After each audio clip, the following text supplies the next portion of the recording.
and like literally like behind her, like like in what was it, The Conjuring, the clap game, when it's like behind the lady's head. Yes.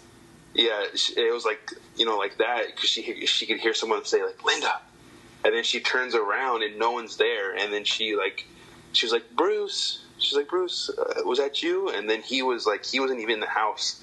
Like, there was no one there. And no, I think that's like probably like the only like scary story that she's ever told me. Wow, that's a good one. But yeah, I mean, that one creeped me out when she told me that the first time. It's always great to hear it from the person that experienced it. You know what I mean? They tell it in such a way that's so authentic, or at least in my experience, that in itself is just creepy to hear. You know what I mean? Yeah, I mean, especially too if it's someone like you can believe. Like, I mean, I trust my grandma I trust that she wasn't lying to me. Yeah, of course. Yeah. No, I mean, yeah, those are it's always good to hear it straight from the person who experienced it. Yeah, Linda. Oh yeah, that creeped me out. legit spooked me a little bit when you did that. I was like, what I'm picking up a frequency on my headphones. They're trying to contact me. Oh man, this is so good. Oh man, it's almost Halloween. It is, man. We're just it's 10 o'clock at night on the Halloween Eve, right? Is what you call it? All Hallows Eve. Yeah. Anything else you want to talk about before we close out?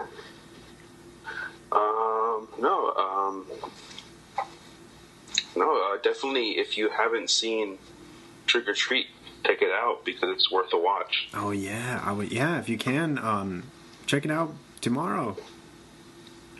Yeah, especially for Halloween. Yeah, it's completely appropriate, super fun. If you, for some reason, are listening to us in Orlando, Florida, I believe they have a Trick or Treat Scream Zone area in that Universal Studios. Nice. Which is very cool. So if anybody's listening down there and you haven't went, or you're going to go tomorrow, be sure to check that out. Yeah. Oh, one quick question I have for you. Yeah. What is your go-to Halloween movie to get you into the mood? Ooh. Putting me on the spot. Wow, I have a couple, but I would say Halloween H2O is a big one. I really love that little story. It's only about an hour. I think it's like the shortest in the series. It's like an hour and 20 minutes or something, but it's so fast paced and fun, and I feel like that really reminds me of Halloween too. Yeah. I don't know. And then I know Halloween Part 4 gets kind of a bad rap, but if you watch those opening scenes to that movie, that director the director captures fall and what Halloween really truly means. It's like encapsulated in those first few, like the credit scenes in the beginning. Yeah. So if you haven't seen that movie yet, I would definitely tell you to check it out just to see what I'm talking about. But yeah, that's another one that reminds me of Halloween. So what's like I was saying before, what's your favorite movie that gets you in the Halloween spirit, or maybe that you can't pass up? Something like a cheesy kid movie, but you mentioned it earlier, it was Hocus Pocus. And that's just something I've watched. I mean, since the movie came out, and that's just always been. Because it's always on TV, like in October, and I think I just got used to watching that, and that's I'm actually on it. But yeah, that's probably one of my go-to movies, but it's a little weak on the spooky side, but it's good family fun. Yeah. No, I definitely watched that. That's on my list as well too. I kind of predicted you would say Hocus Pocus. I could tell you're a big fan. Yeah. Of Ice. No. Oh yeah, the man. It's like, what does he tell him? He's like, oh, let me try your sneakers on or something. He's like, I like your shoes, Hollywood. Oh man, that's a good movie. I think I'm going to watch that. I just watched it the other night, actually. Oh really? Yeah. I like it, man. Yeah. It's fun. It's funny. There's a couple inappropriate jokes that I noticed, like when he gets on they're getting on the bus and they're like, "Oh, what's this contraption?" And he's like, "Well, I'd like to, or it's something I call a bus." So it's so dumb, but then he's like, "So what can I do for you fine women or whatever tonight?" And then they're like, "Oh, well, we fancy children." And he's like, "It might take me a few tries, but that won't be a problem." Yeah, it's funny. Like the older kid movies back in like the 90s and stuff. You don't catch onto them, but they're full of little hidden things like that you don't catch on to until you're older. Yeah. Like the little like inappropriate nods to adults. Like to adults that are watching. Yeah, that's a good one, man. Yeah. I'm trying to think of something else that I watch all the time. There's so much. Maybe the original Nightmare. That's a great one. Oh yeah. Freddy's great. I don't know, man. You stumped me. Oh, you know what? Let me plug something for free. So tomorrow, if I'm a huge zombie guy, but I love the older zombie films. I think they're great. And tomorrow, they're going to be screening if you guys are in the San Diego area, they're going to be screening Night of the Living Dead, the 4K restoration version at the Balboa Theater. Oh, nice. Yeah, and I believe the restoration process was overseen by George Romero. He was present for the entire thing. That's a little bit of extra information, but I thought that was really cool for any of the George fans. Of course we lost him recently, so I love all this like outpour of love for him, especially around the time when his ghouls are the most relevant. Yeah. As well as, if you guys don't know yet, he got his Hollywood star, I believe. Finally. It just happened? Just happened, yeah. Oh, wow. Isn't that... That's pretty weird for that just to happen right now. Yeah. It was just like they didn't do it. They just like kind of how do you say, like shunned him for so long, and then he finally, like in death, he gets it. It's ironic. Yeah. It's really ironic. But I saw this very, very cool picture of they had all these zombies lay around his star, and they took a picture of that. Oh, that's cool. So it looks like they're dead but they're laying on his star. It's very fun.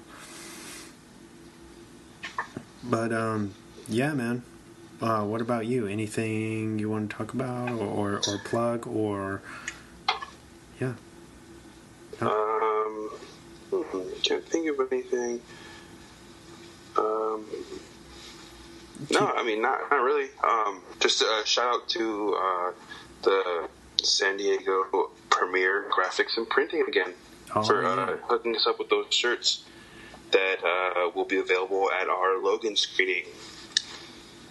Do you want to throw in their web address for anybody who is interested in maybe getting them some stuff printed? Oh yeah, you can find them on the internet at www.se. Can you repeat that? You cut out, sir. Oh, sorry. www.sdpremiergraphics.com. Okay, cool. Yeah, definitely check them out. Really good, really nice quality shirts. So check it out, and maybe you can work with them. Yeah.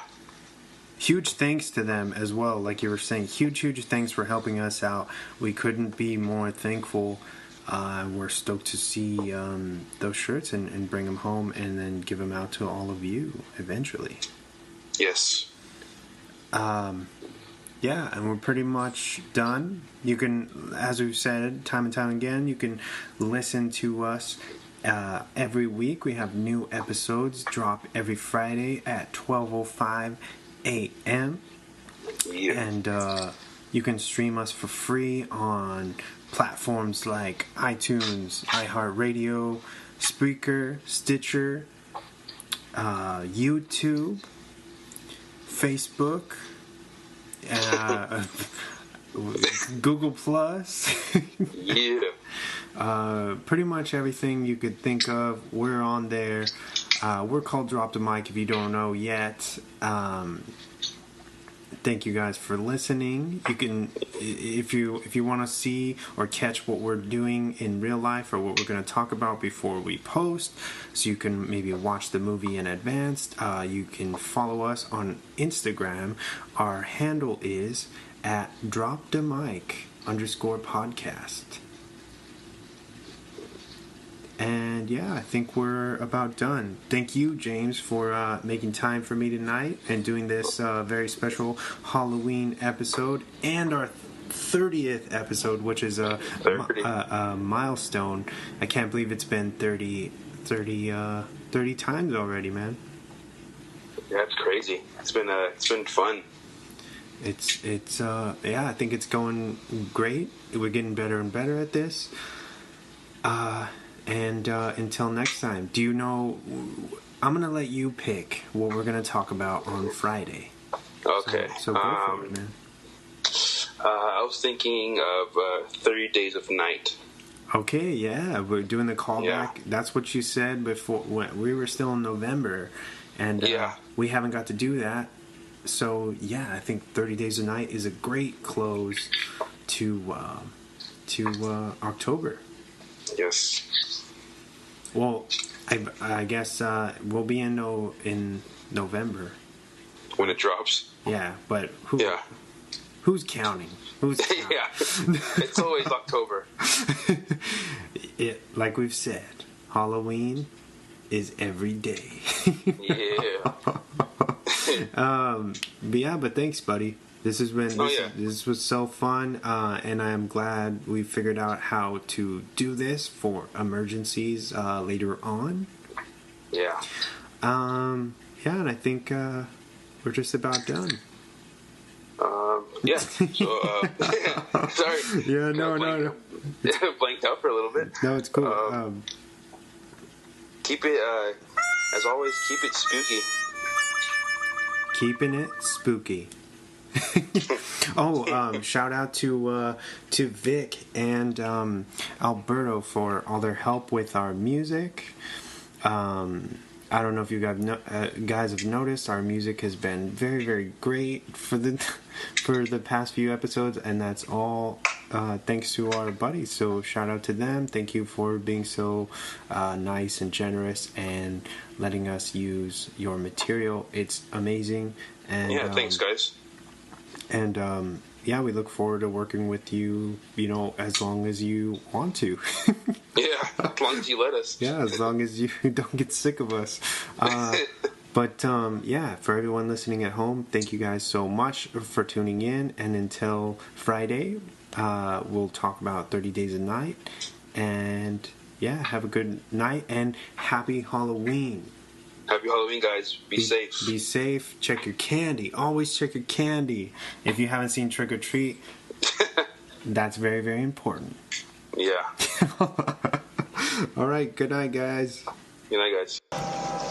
It happened 30 years ago on a late Halloween afternoon.